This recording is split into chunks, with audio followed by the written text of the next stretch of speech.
Bom dia a todos. Inicialmente, gostaria de agradecer a presença de todos vocês, a disponibilidade de estarem aqui e, sobretudo, esse desejo de compartilhar informações e conhecimentos que possam melhorar não só a nossa vida profissional, mas também a nossa vida pessoal, com aqueles que estão no nosso entorno, como nossos filhos, sobrinhos, filhos dos nossos amigos e todas as crianças e adolescentes com as quais a gente convive. Gostaria de agradecer a presença do Luiz e a presença da Kelly. Bom, sem demérito aos outros painéis, eu acho que nós vamos falar, talvez, sobre o assunto mais importante do dia, porque todos nós sabemos que esse processo de educar uma outra pessoa, ele normalmente se constrói com base em 3 pilares, né? O primeiro é a família, depois a escola e, em segundo lugar, já na adolescência, os amigos que têm uma presença preponderante na vida dos adolescentes. Então, nós vamos falar hoje sobre como a família, qual que é o papel que a família desempenha na educação das crianças e, posteriormente, na educação dos adolescentes.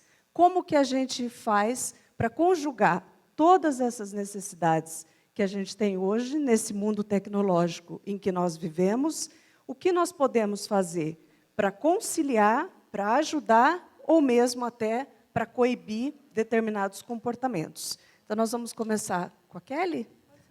Pode ser o Luiz? Então, nós vamos começar com o Luiz, que é o pai do Tiago, do show do Tiago no YouTube, do qual eu gosto muito. Obrigado. Por favor. Bom dia. Então, eu sempre me apresento como pai do Tiago, porque o Tiago é muito mais conhecido do que eu, né? E ele tem 5 anos de idade e a página do Facebook dele tem quase 500 mil seguidores e o canal 130 mil. As pessoas sempre perguntam por que a gente começou isso, né? E a gente não planejou nada, né? Foram várias coisas acontecendo que chegaram a isso, mas a nossa intenção é bem boa, como eu vou tentar explicar para vocês aqui. Eu sou professor e a minha esposa também é professora. E a gente valoriza muito essa experiência do Tiago, né? A gente quer sempre oferecer coisas novas para ele fazer. Por exemplo, quando eu vou cozinhar, desde que ele tinha 2 anos de idade, eu convido ele para me ajudar. Porque, além dele estar se divertindo, acho que ainda mais do que quando ele está brincando com os brinquedos dele, ele também está aprendendo alguma coisa, né? Então, quando ele tinha 3 anos, a gente estava lá em casa, a gente mora em apartamento, e eu vi que ele estava meio entediado, e eu queria oferecer alguma coisa legal para ele fazer e que, ao mesmo tempo, desenvolvesse ele. E eu tive a ideia de fazer um vídeo, porque eu já tinha como hobby fazer vídeos, eu tinha equipamento em casa, né? E eu achei que seria legal passar uma tarde, não a tarde inteira, não, uma parte da tarde, gravando com ele, porque eu sei, pelo menos para mim, é muito divertido gravar. E ele topou na hora, né? Então a gente foi para o quarto e ele falou, acho que uns 15 minutos, mais ou menos, assim, de gravação, a respeito de um livrinho que eu lia para ele todas as noites e que, né, ele sabia de cor já. Então ele se divertiu para gravar esse vídeo, né? A gente riu muito naquele dia. Ele teve que exercitar a linguagem dele, que ele ainda tinha 3 anos, estava aprendendo a falar algumas coisas, né? E também ele teve que lembrar, né, da historinha. Então foi uma atividade bem produtiva, eu como professor avaliando, né? E a minha intenção com o vídeo era guardar de lembrança, porque eu também sou nostálgico, gosto de ficar depois vendo, né, aquelas fotos e vídeos antigos. Só que ficou tão fofinho o vídeo assim, que eu não aguentei e acabei publicando no meu perfil do Facebook.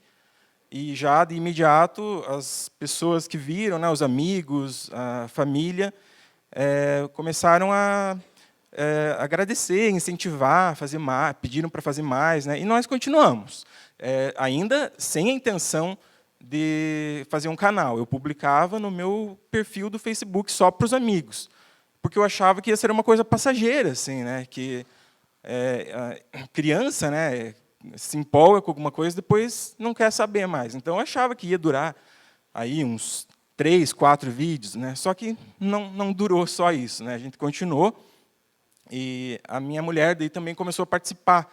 Então virou meio que uma tradição, assim, toda tarde de sábado a gente grava um vídeo. Tem famílias que saem, né, vão para a praia, a gente gosta de gravar vídeo porque é divertido, né? Também porque a gente percebe que em cada vídeo o Tiago aprende alguma coisa nova. E também porque as pessoas começaram a dar respostas legais nos vídeos. Acho que depois de uns 5 ou 6 vídeos, eu resolvi criar um canal. Eu tinha medo no começo, né, do público que ia chegar, mas no começo eram pouquíssimas pessoas que acompanhavam. E primeiro eu criei a página do Face, e até hoje eu posto os vídeos na página do Facebook, depois só que eu criei o canal. Assim, acho que depois de 2 meses fazendo isso, era realmente para diversão e pensando no desenvolvimento do Tiago, teve um vídeo que viralizou, porque ele fez, a gente fazia daí receitas nessa época, e ele fez um bolo de caneca e ficou ruim esse bolo. E ele honesto, né, falou, não ficou bom. E isso, quando eu publiquei no Facebook, a gente estava acostumado a ter, sei lá, 1000 visualizações em cada vídeo, e esse daí, em um dia, teve 1 milhão, porque foi muito compartilhado. E nessa época eu fiquei com um pouco de medo, porque eu tinha medo de atrair gente louca, né? Não sabia o que as pessoas iam achar, iam comentar. Mas eu vi que mudou assim o foco, né? Antes eram familiares e amigos que comentavam. Agora começou a ter pessoas que eu não conhecia, de outras cidades, de outros estados, mas eram os mesmos comentários carinhosos, elogios, até a forma da gente criar o Tiago. E isso animou a gente. A gente, então, continuou fazendo a mesma coisa, só que para um público cada vez maior. E o legal assim, é que as respostas das pessoas, os depoimentos que as pessoas foram dando é que animaram muito a gente. Então, eu tenho muitas histórias que eu podia contar aqui, que a gente, de certa forma, ajudou a construir por causa dos vídeos. Não vai dar tempo de contar muitas, mas, por exemplo, no começo, já de cara, assim, nos primeiros vídeos, teve uma mãe de um menino autista que agradeceu, escreveu um depoimento bem bonito para a gente, dizendo que o filho dela só queria comer as mesmas coisas todos os dias. Assim, acho que eram alimentos das mesmas cores, ou algo assim. E ele não queria saber de nada diferente. Toda vez que a mãe tentava introduzir um alimento novo lá no prato, ele recusava. Mas, a partir do momento em que ele começou a ver os vídeos de receita do Tiago, ele começou a querer experimentar e também a fazer. Até a mãe mandou uma foto do menino na cozinha, lá, igual o Tiago, né, fazendo as receitas, dizendo que mudou a rotina da vida da família, esses vídeos. Teve uma outra história também que me marcou bastante, de uma moça que não falava com a mãe dela há 10 anos, porque elas tinham brigado. E daí, depois de um vídeo do Tiago, que ele fala sobre o amor, que ele explica que o amor é igual um ímã e que aproxima, né, as pessoas. Então, essa moça fez as pazes com a mãe. E um rapaz também, que não falava com o pai dele há 5 anos, fez as pazes por causa do mesmo vídeo. Então, sabe, até hoje, são essas 3 coisas que motivam a gente. A gente se diverte, né, talvez é a evolução do programa familiar. Né? Antigamente, as pessoas, no meu tempo, quando eu era criança, a gente se reunia em família em volta da TV. Hoje, talvez as famílias façam, né, como a gente faz. A gente grava vídeos e compartilha com outras pessoas. A gente sabe que o Tiago teve muitas experiências já por conta dos vídeos e também tem essa resposta do público. Né? Eu sei que muita gente pensa que a gente faz isso por dinheiro e que está explorando a imagem do nosso filho. Mas eu sempre tive muito cuidado, porque eu amo o Tiago, né, acima de tudo, e não quero nenhum mal para ele. E também não quero que as pessoas fiquem falando que a gente explora de alguma forma isso. Então, a gente evita toda forma de que falem isso. Né? Então, assim, dinheiro entra um pouquinho, que é o do YouTube, mas o nosso foco não é o YouTube. A gente tem, por exemplo, um vídeo mais visto do Tiago, que é uma experiência sobre bullying que ele fez, que ele ficou 1 mês tratando mal uma planta e tratando bem a outra. Né? E a planta que ele tratou mal morreu. E ele até chorou quando ele falou isso, porque ele é bem sensível. Né? Então, esse vídeo foi postado há um mês, teve quase 11 milhões de visualizações no Facebook. E a gente não ganha nenhum centavo com isso. No YouTube, teve 1% só disso, teve 100 e poucas mil, e a gente recebe, por mês, do YouTube, em torno de R$100, que é o que a gente gasta para fazer os vídeos. É claro, há outras formas de se ganhar dinheiro, tendo um público assim, e tem alguns pais de outros canais que eu acho que exploram um pouco os filhos, sim. Mas a gente não quer criar nenhum tipo de compromisso. Então, muitas vezes, as marcas vêm atrás da gente e querem que a gente anuncie algum produto, mas eu analiso muito antes, porque eu não quero criar nenhum tipo de obrigação para o Tiago. Sabe? A partir do momento em que ele se sente com um compromisso de fazer um vídeo, eu já não gosto. Né? Então, eu quero deixar bem livre para ele sempre. A gente grava uma vez por semana, mas é bem livre também. A gente, nas férias de julho, por exemplo, não gravou nada, porque a gente queria aproveitar para fazer outras coisas. Né? E, assim, eu vejo que alguns canais colocam lá vídeos novos todas as terças e quintas, às 10h30 da manhã. E isso já é um compromisso. Né? E se algum dia a criança não quiser gravar, o que o pai, né, que controla, que administra o canal, vai falar para ela? Será que vai obrigar ela a gravar? Então, eu deixo muito livre para o Tiago e sempre pergunto para ele se ele realmente gosta de fazer isso, se ele não quer parar, porque não haveria problema nenhum se ele quisesse. Mas é uma coisa que ele gosta, ele se acostumou.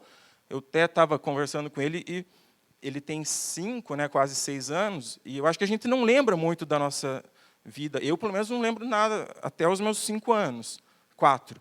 Então, ele já nem lembra mais da vida dele antes de gravar. Então, para ele, a vida inteira é gravando. Tornou-se uma tradição. E se eu falar, hoje em dia, por exemplo, de parar de fazer os vídeos, ele chora, porque ele gosta muito.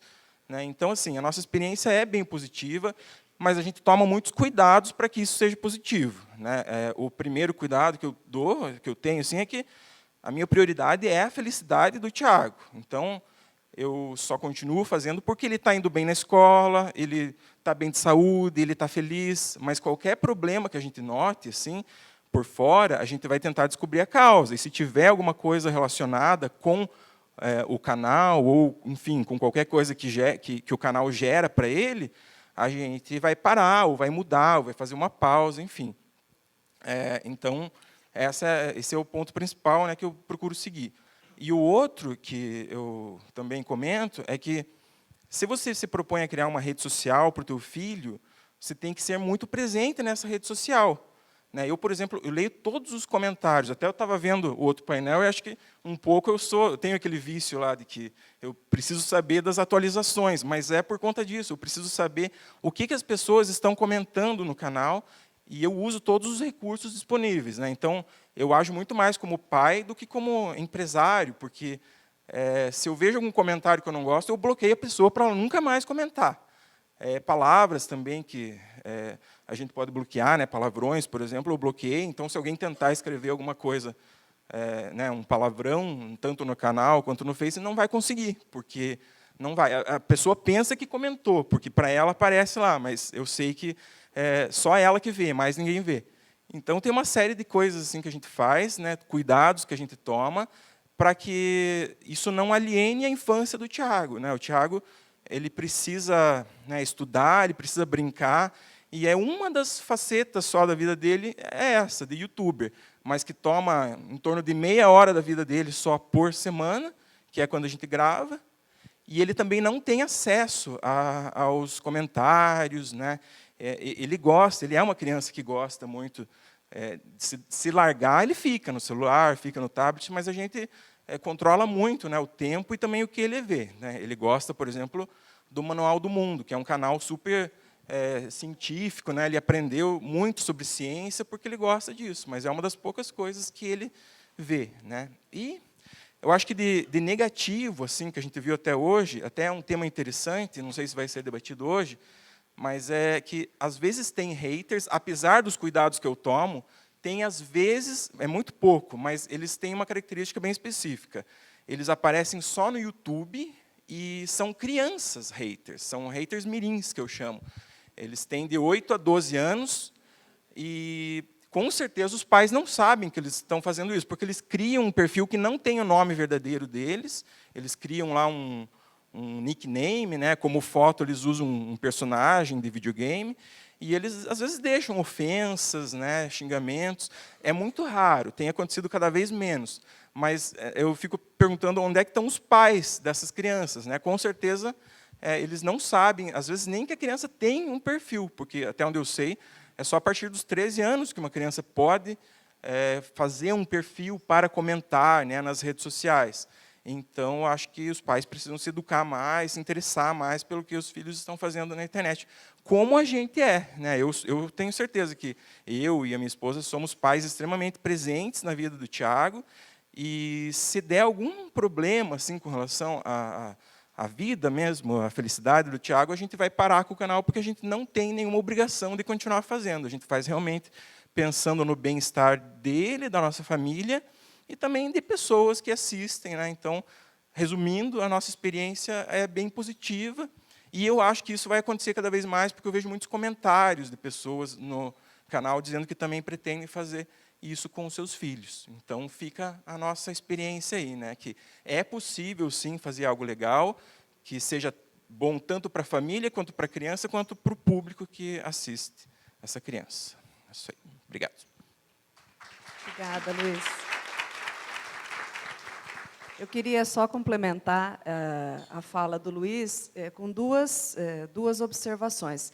A primeira delas é que, no painel anterior, quando o pessoal as painelistas estavam expondo aquela situação das crianças, e mesmo dos adolescentes que são muito solitários e que têm dificuldades em se relacionar com outras crianças, ou mesmo com outros jovens da sua idade, eu tenho uma experiência muito particular nesse sentido, porque eu tenho uma filha com síndrome de Down, que está com 11 anos. E o Tiago, o show do Tiago, e outros, né, outros canais e outros vídeos que ela assiste no YouTube, na verdade, são grandes companhias e grandes amigos que ela tem. Porque, como a dificuldade, a idade cronológica e intelectual dela já está muito distante das crianças, por exemplo, que são da sala dela, obviamente que ela tem uma dificuldade já de se relacionar com essas crianças. Então, a brincadeira, os amigos irem em casa, e esse tipo de programa que normalmente as crianças dessa idade fazem, ela não faz, né? É difícil, às vezes, mesmo as outras crianças não querem. Então, muitas vezes, esses canais, esses vídeos acabam sendo a grande companhia dela. E aí a gente fica procurando coisas que sejam interessantes para que ela possa, né, de alguma forma, e curiosamente, mesmo não estando totalmente alfabetizada, ela criou um mecanismo de buscas, né, em que ela mesma, olha, eu achei esse daqui, e às vezes ela encontra, né, canais ou mesmo vídeos que a gente nem sabia que são realmente muito interessantes. Eu gostaria de complementar também a sua fala dizendo o seguinte: a gente está vivendo um mundo realmente paradoxal, né? Porque, ao mesmo tempo em que a gente tem todas essas estratégias tecnológicas, inclusive para complementar e nos ajudar com uma série de artifícios, não só na escola, mas também em casa, a gente não deixou de ter como pilares também valores e princípios que são ainda fundamentais para a família. Então, eu costumo citar aquela frase do professor Demme, que eu acho bastante emblemática, que diz o seguinte: quando você olha no espelho e você não gosta do que você está vendo, o problema não é o espelho. Então, na realidade, quando acontecem coisas na internet das quais nós não gostamos ou que nós condenamos, você tem ali um reflexo de um padrão que é comportamental. Aquele sujeito que posta alguma coisa, que ofende, que denigre, que difama, ou que tem um comportamento condenável, é a mesma pessoa que tem esse comportamento na vida offline.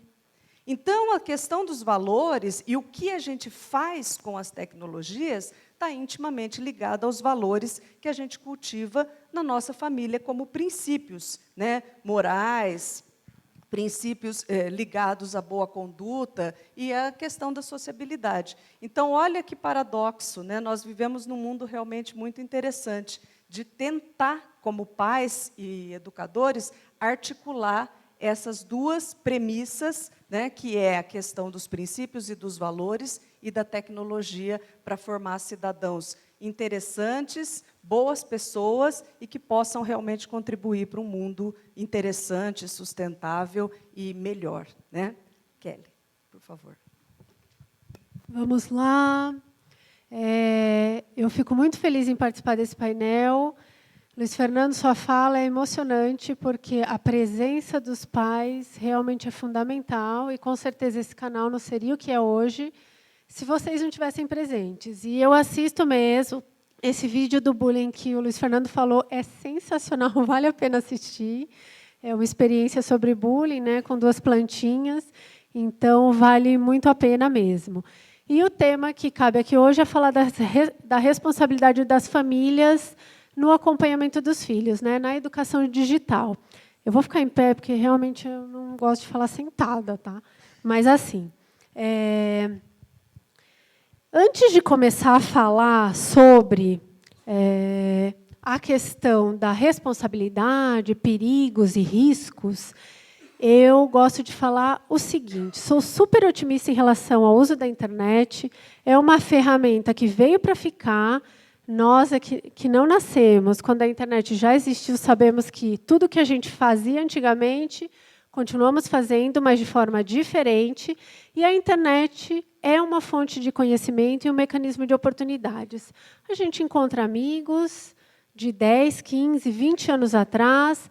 A gente pode estudar, pode pesquisar. Esses adolescentes, então, eles fazem, né, pesquisas sensacionais usando a internet.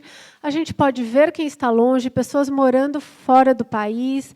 A gente pode compartilhar conhecimento. Quanta coisa a gente aprende através de vídeos na internet. Então, realmente, a internet é uma ferramenta do bem. Ela veio para ficar e, realmente, a gente pode fazer um bom uso dela. Tá? Como se falaram no painel anterior, a proibição não me parece ser o caminho mais adequado, né?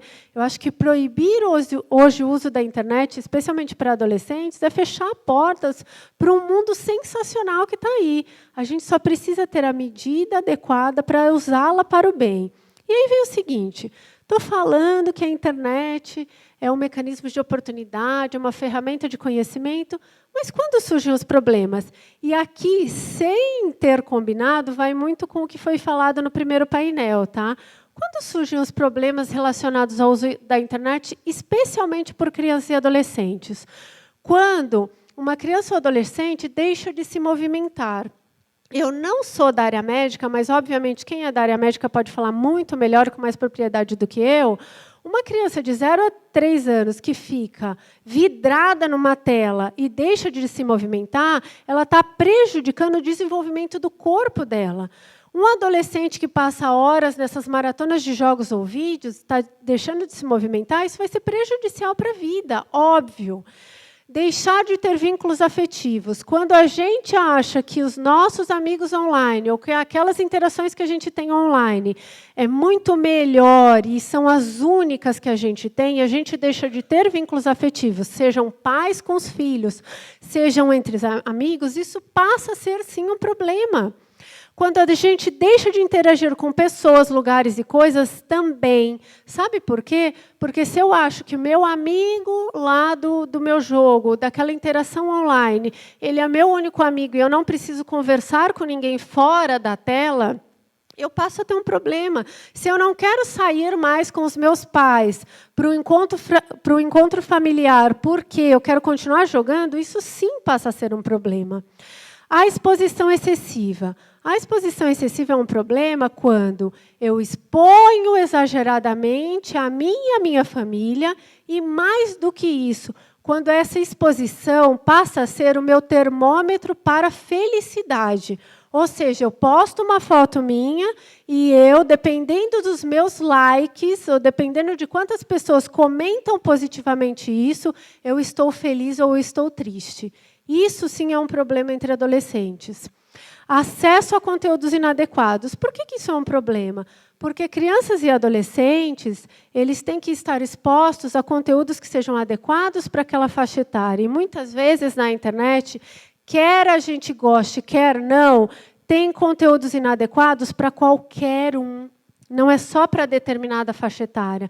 Então, ter acesso a esses conteúdos passa a ser um problema e reflete em diversas questões, problemas psicológicos, problemas físicos. Então, a gente precisa estar observando isso. E um dos maiores problemas que eu acho que está muito ligado à minha área de formação, é a questão de achar que a internet é uma terra sem lei. E nós temos crianças, adolescentes e adultos que acham que, através da internet, podem fazer o que quiser, podem humilhar, falar o que quiserem, que nada vai acontecer. Eles vão se valer de perfis falsos para xingar, ofender, humilhar e acham que está tudo bem. Tá? Esse é um dos problemas hoje em dia. Mas aí vem o seguinte, tá? A gente falou que a internet é um ambiente de oportunidades, destacamos os problemas, e onde eu vejo que está aí a medida que precisa realmente ser refletida, especialmente pelos pais. É o seguinte, as mudanças ocorreram com o uso da internet. Coisas que nós fazíamos antes da internet, a gente continua fazendo, talvez hoje de modo diferente, e estamos fazendo coisas novas. Mas, em relação à internet, faltaram os ajustes. A gente não está ajustando as nossas recomendações para os nossos filhos hoje em dia. Então, aquelas recomendações que a gente dava, né, que a gente recebia dos nossos pais e que a gente dá para os nossos filhos, no mundo físico, né, frente a frente, a gente não está dando mais para a internet, a gente está deixando tudo liberado. E eu trouxe ações aqui que mostram justamente isso. É só para a gente exemplificar e refletir um pouco sobre essa questão em que há superproteção no ambiente físico e que há falta de proteção no uso da internet, que é o seguinte, eu não permito que os meus filhos falem com estranhos. E todo mundo aqui que é pai ou mãe já falou para o filho, não fale com estranhos, se alguém te abordar na rua, não aceite nenhum pirulito, nenhuma bala. Mas, em relação à internet, eu permito que eles tenham acesso livre, eu dou o iPad, eu dou o computador, eu dou o celular e eu não instruo. Eu não sei quem são os amigos dos meus filhos na internet, nas redes sociais, e eu não instruo para não aceitar estranhos como amigos nas redes sociais. Ou seja, eu não sei com quem eles estão conversando, eu não sei com quem eles estão falando, eu não sei que instruções eles estão recebendo. Tá? Então, há realmente uma discrepância entre o que eu faço, as instruções que nós damos na prática e as instruções que nós deixamos de dar no uso da internet.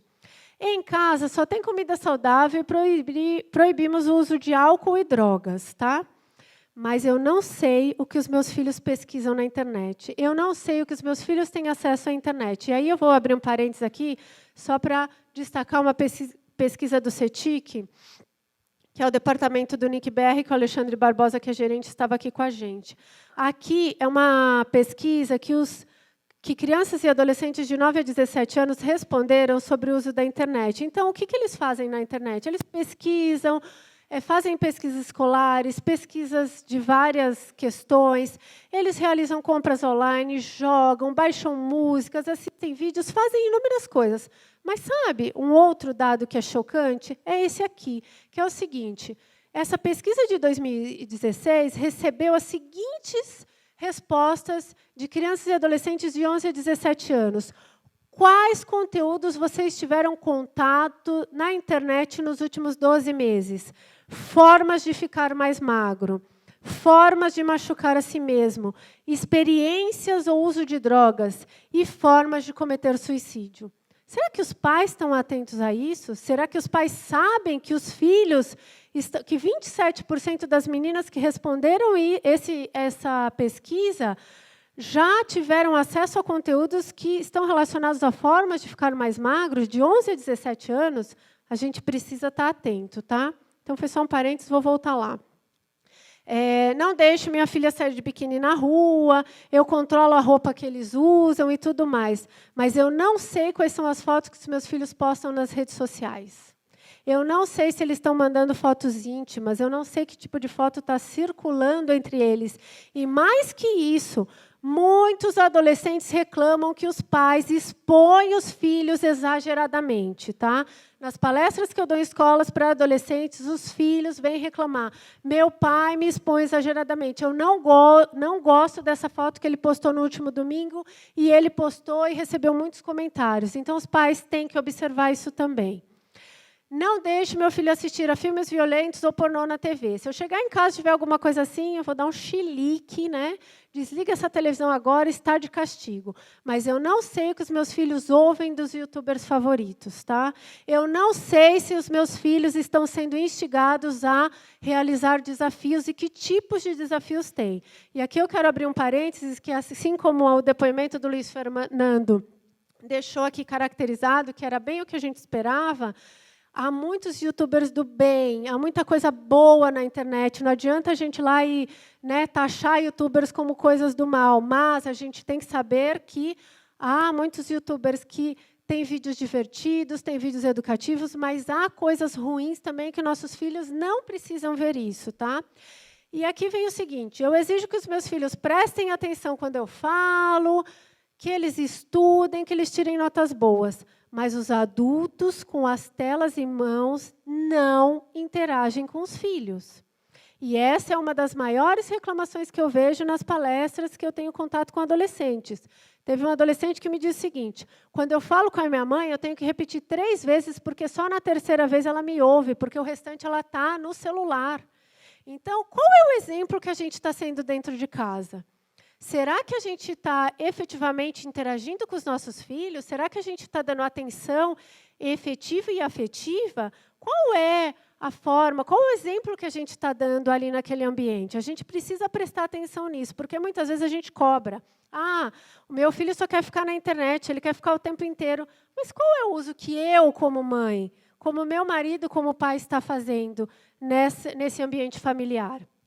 E aí, já caminhando para o final, eu acho que a medida é encontrar o meio termo entre a proteção e a exposição em relação ao uso da internet. É isso que, efetivamente, a gente precisa encontrar. E, obviamente, eu não vou deixar vocês aqui desamparados, a gente vai fazer uma reflexão sobre o que fazer. Já que a gente falou tudo isso, o que fazer, então, já que a gente está num ambiente conectado e os nossos filhos estão ali usando a internet? Aí vem o seguinte, a primeira frase que eu gosto muito, que é, obviamente, por analogia que a gente usa, mas que vai de encontro com o que o Luiz Fernando falou, que é a presença, você estar presente, você acompanhar, é o seguinte, os olhos dos pais é que engordam os filhos. Obviamente, não engordam de ficar gordinho, né? Mas é de acompanhar. Os pais precisam estar presentes? Sim, precisam acompanhar o que os filhos fazem online. Ah, mas eu tenho um filho adolescente, dá para ficar o tempo inteiro do lado dele? Não, não dá. Mas há outras formas que você consegue estar presente e acompanhar, instruir e conversar. E aí eu trago o seguinte rol aqui para vocês. É ser, dentro de casa, exemplo de valores morais e éticos. Tá? Isso é extremamente importante. Eu pregar o respeito, pregar a tolerância e pregar a empatia vai fazer total diferença para esses adolescentes passarem bem sobre essa fase de adolescência e sobre as questões de uso da internet. Muitos dos problemas que a gente vê hoje na sociedade só ocorrem porque está faltando respeito ao próximo. Tá? Outra coisa, a presença efetiva e afetiva. Estar ao lado do filho, usando a internet o tempo todo dentro de casa, eu não estou presente. Eu não estou olhando para o meu filho, eu não estou escutando. Aliás, assim, a gente vê muito curso de oratória, e Rubem Alves bem fala que precisaríamos de um curso de escutatória. A gente não escuta as pessoas, a gente não escuta os nossos filhos, a gente não dá importância para as necessidades deles, e isso é extremamente importante. E aí vem o seguinte, o que mais os pais podem fazer? É o seguinte, instruir. A chave de ouro, hoje, é a instrução. É conversar, é ouvir, é debater dentro de casa. Seu filho quer varar as madrugadas usando o WhatsApp, porque o grupo que ele frequenta na escola vara as madrugadas, vale uma conversa. Vale explicar que dormir 2 horas por noite vai prejudicar a saúde dele ou dela. Vai fazer com que o desempenho escolar seja péssimo. Então, os pais, eles têm um mecanismo brilhante aí que é a conversa, mas isso só acontece se vocês estiverem presentes. Senão, não adianta. E instrução específica, o que vale? Ver o que eles assistem, né, e ouvir o que eles ouvem. Então, meu filho tem um youtuber favorito, se eu não souber o que esse youtuber fala, eu não tenho como instruir. Ah, mas eu vou ter que ficar lá horas do lado do meu filho? Não, eu não preciso. Mas se eu for lá e consultar, assistir 2 ou 3 vídeos do youtuber favorito dele, eu já tenho uma boa medida do que esse youtuber fala e eu vou poder instruir bastante. Estabelecer limites de tempo de uso. No primeiro painel foi dito, quem tem discernimento e maturidade é o adulto, não é a criança. A criança é um ser em desenvolvimento. Se a criança não tem autonomia ainda para entender qual é a autoproteção que ela merece, qual é o tempo determinado para as coisas que ela usa, vale sim os adultos estabelecerem tempo de uso. Se o limite é que tem que dormir às 10 da noite, porque vai acordar no outro dia cedo para ir para a escola às 6 da manhã, é esse que é o limite que os pais têm que impor. E tem que se colocar no lugar, sim, tem que saber que, se exceder, será prejudicial. Eles não têm noção, adolescentes não têm noção de que isso gera prejuízos naquele momento e prejuízos a longo prazo. Então, os pais têm que, sim, se impor nesse papel de ter maturidade e estabelecer limites. Obviamente que, se for através de uma conversa, é muito melhor. E uma ferramenta que ajuda muito são os softwares de controle parental. O software de controle parental é uma ferramenta que você baixa no celular, baixa no iPad, e no computador, e ele estabelece ali diversos critérios para o uso da internet. Ele pode estabelecer limites de tempo de uso, ele pode gerar relatórios para os pais para mostrar o que os filhos estão acessando e pode proibir acesso a determinados conteúdos. Essa ferramenta auxilia muito. Tem mãe que me fala, mas eu estou invadindo a privacidade do meu filho. Eu acho que aí vale uma avaliação de cada família. Eu, na minha família, não acho que é uma invasão de privacidade. Eu acho que é algo que vai me mostrar onde é que é a minha medida de instrução. Mas eu acho que vale cada família verificar e adotar ali o que seja mais adequado para a sua família. A ferramenta auxilia. Basta eu baixar esse software e liberar o celular, liberar o iPad e falar, está tudo resolvido, agora meu filho vai usar para o bem e eu não preciso falar mais nada? Não. Essa ferramenta auxilia o acompanhamento dos pais. Ela produz relatórios e pode demonstrar ou indicar o que os seus filhos estão consultando, ou que eles estão querendo consultar, ou que eles estão assistindo, ou que eles estão postando. Mas não é uma ferramenta mágica que exclui aí o acompanhamento de vocês, tá? E aí vem o seguinte, para encerrar, vale a pena arriscar e não orientar? Óbvio que não. Nós, especialmente quem é da área jurídica, sabe que no Poder Judiciário tem diversas ações judiciais que são extremamente ruins, porque casos que envolvem crianças e adolescentes no uso indevido e inadequado da internet acaba gerando uma série de problemas. Então, a instrução é o caminho. Previnam para não chegar na parte de que a gente tem que combater e tem que enfrentar aí uma ação judicial ou até uma exposição muito negativa no acesso e uso da internet, tá? Espero que tenha feito sentido para vocês, especialmente para quem é pai, para quem é mãe, porque assim, sou mãe de 2 crianças e tudo isso que eu falei para vocês é o que eu vivencio na prática, muito mais do que na minha experiência lá no NIC-BR como profissional.